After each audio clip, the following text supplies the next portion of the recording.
எனக்கு மிகவும் அன்பான நண்பு சகோதர சகோதரிகளை கர்த்தர் நாளை நமக்கு ஆசீர்வாதமாக்கி தரும்படிக்கு கர்த்தர் நமக்கு கொடுத்திருக்கிற வாக்குத்தத்தம் என்ன என்று பார்ப்போம். அது 2 சாமுவேல் 22:18 சொல்லுகிறது, என்னிலும் பலவான்களாய் இருந்த என் பலத்த சத்ருவுக்கு என் பகைஞருக்கும் என்னை விடுவித்தார். என்னிலும் பலவான்களாய் இருந்த என் பலத்த சத்ருவுக்கும் என் பகைஞருக்கும் என்னை விடுவித்தார் என்று அழகாய் வார்த்தை சொல்லுகிறது. ஐயோ, எனக்கு விரோதமாய் பேசுகிறவர்கள் என்னிலும் பலவான்கள், பணத்தில் பலவான்கள், ஆள்பலத்தில் பலவான்கள், நான் ஒன்றுமில்லாமல் இருக்கிறேனே என்று சொல்லி என்னை தூக்கி வீசினால் கூட யாரும் கேட்பதற்கு யாரும் இல்லையே, எனக்கு ஒரு பிரச்சனை என்று சொன்னால் எனக்காக பரிந்து பேசுவதற்கு யாரும் இல்லையே, எனக்காக நிற்பதற்கு யாரும் இல்லையே என்று சொல்லி நீங்கள் ஒருவேளை யோசிக்கலாம். காரணம் என்ன தெரியுமா? குக்குரல் இடுகளும் கூச்சல் இடுகளும் உங்களில் பலவான்கள் என்று நீங்கள் யோசித்துக் கொண்டிருக்கிறீர்கள். கர்த்தர் சொல்லுகிறார், அவர் உனக்கு ஆதரவாய் இருப்பார். என்னிலும் பலவான்கள் பிரதர், ப்ரமோஷன்ல பெரிய ஆளா இருக்கிறாங்க, அவங்க கிட்ட தான் ஆளுகை இருக்கிறது.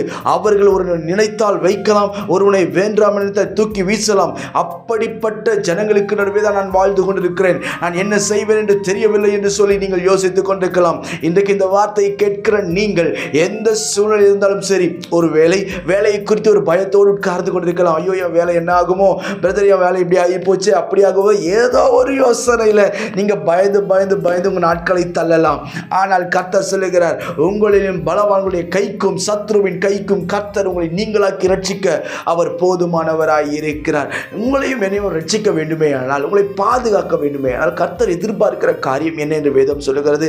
ஏசாயா 40:31 சொல்லுகிறது, கர்த்தருக்கு காத்திருக்கிறவர்களோ புதுபல் அடைந்து கழுகுகளைப் போல செட்டைகள் எடுத்து எழுப்புவார்கள். உன்னிலும் பலவான்களோடு நீ பலவானாய் மாற வேண்டுமே ஆனால், உன்னோடு போராடுகிற சத்ருவை காட்டிலும் நீ பலவானாய் மாற வேண்டுமே ஆனால், நீங்களும் நானும் செய்ய வேண்டிய ஒரு காரியம் என்ன தெரியுமா?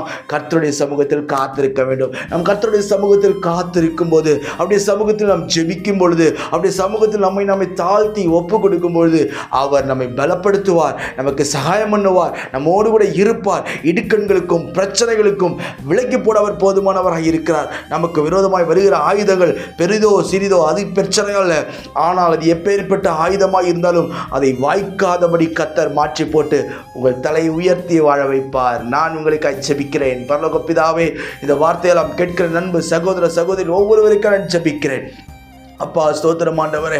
அப்பா, பிரச்சனையோடும் போராட்டங்களோடும் நெருக்கத்தோடும் ஆண்டவரே, எதிர்காலத்தை குறித்து பல கேள்விகளோடும் யார் யாரெல்லாம் உட்கார்ந்து கொண்டிருக்கிறார்களோ அத்தனை பேருடைய இருதயத்திலும் கர்த்தர் இப்பொழுது சமாதானத்தை ஊற்றும்படிக்கு நான் ஜெபிக்கிறேன். விடுதலையின் தேவன் இப்பொழுது வல்லமையை ஊற்றும்படிக்கு நான் ஜெபிக்கிறேன். தட்டைகள் யாவையும் நீக்கி போடுவீராக. இந்த நாளில் கர்த்தர் ஒரு மாறுதலை கட்டளையிடும்படிக்கு நான் ஜெபிக்கிறேன். ஆண்டவரே, மேன்மைக்கு மேல் மேன்மை பார்க்கட்டும், கணத்திற்கு மேல் கணத்தை பார்க்கட்டும். ஆண்டவரே, என் பிள்ளைகளுக்கு முன்பாக இருக்கிற எல்லா இருளையும் கர்த்தர் வெளிச்சமாய் மாற்றும்படிக்கு நான் ஜெபிக்கிறேன். கிருபை பெருகட்டும். உங்க நாமத்தை நீங்க மகிமைப்படுத்தும். இயேசுவின் நாமத்தில் ஜெபிக்கிறேன் ஜீவனுள்ள பிதாவே.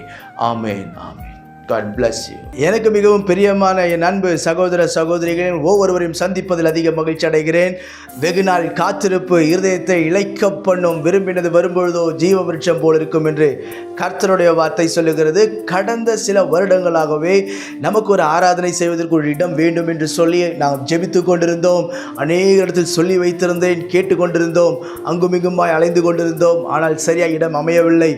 ஆனால் இன்றைக்கு கர்த்தர் கிருபையாய் நமக்கு ஆராதிக்கும்படி நல்ல இடத்தை கொடுத்திருக்கிறார். இதுவரை நான் எதிர்பார்க்கவே இல்லை. ஆயத்தமாக்கப்பட்ட ஒரு மேல் வீட்டை கர்த்தர் நம்முடைய ஊழியம் நடத்தும்படி ஒவ்வொரு ஞாயிற்றுக்கிழமையும் மாலையில் 6 மணியிலிருந்து 8:30 மணி வரை நாம் இணைந்து கர்த்தரை ஆராதிக்க போகிறோம். பிரியமானவர்களே, என் அன்பு ஜனங்களே, நீங்கள் எந்த சபைக்கும் போகாத ஒரு ஆளாய் இருந்தால், நீங்கள் இயேசு யார் என்று அறிந்து கொள்ள வேண்டும் என்று விரும்பினால், ஒருவேளை வியாதி இருந்தால், பிரச்சனைகள் இருந்தால், கஷ்டங்கள் இருந்தால், துக்கங்கள் இருந்தால், உங்கள் யாவரையும் நான் அன்போடு வரவேற்கிறேன். உங்கள் ஒவ்வொருவருக்காகவும் ஜெபிக்க நான் காத்திருக்கிறேன். பிரியமானவர்களே, நம்முடைய இந்த யூடியூப் செய்தி மூலமாய் கர்த்தர் அநேக இருதயங்களை அசைத்து கொண்டிருக்கிறார். எனவே நீங்கள் இது அருகிலே யாராவது இருப்பீர் என்று சொன்னால், சென்னையில் இருப்பீர் என்று சொன்னால், உங்கள் யாவரையும் நான் அன்போடு வரவேற்கிறேன். நாம் இணைந்து கர்த்தரை ஆராதிப்போம், கர்த்தருடைய ராஜ்யத்தை கட்டுவோம். நான் இந்த வீடியோவில் இதை கீழே என்னுடைய அட்ரஸ் வருகிறது. அட்ரஸை எடுத்துக்கொள்ளுங்கள். என்னுடைய ஃபோன் நம்பர் வருகிறது. இன்னும் உங்களுக்கு ஏதாவது டீட்டெயில்ஸ் வேண்டும், இதோடைய காண்டாக்ட் பண்ண உங்களுக்கு ஏதாவது டீட்டெயில்ஸ் வேண்டும் என்று சொன்னால் நீங்கள் தயவாய் தொடர்பு கொள்ளுங்கள். நான் உங்களுக்கு ஆலோசனை கொடுப்பேன். நிச்சயம் நாம் சேர்ந்து கர்த்தரை ஆராதிப்போம், அவரை உயர்த்துவோம், கனப்படுத்துவோம். உங்கள் ஒவ்வொருவரையும் என்னுடைய தனிப்பட்ட விதத்தில் நான் அன்போடு வரவேற்கிறேன். God bless you.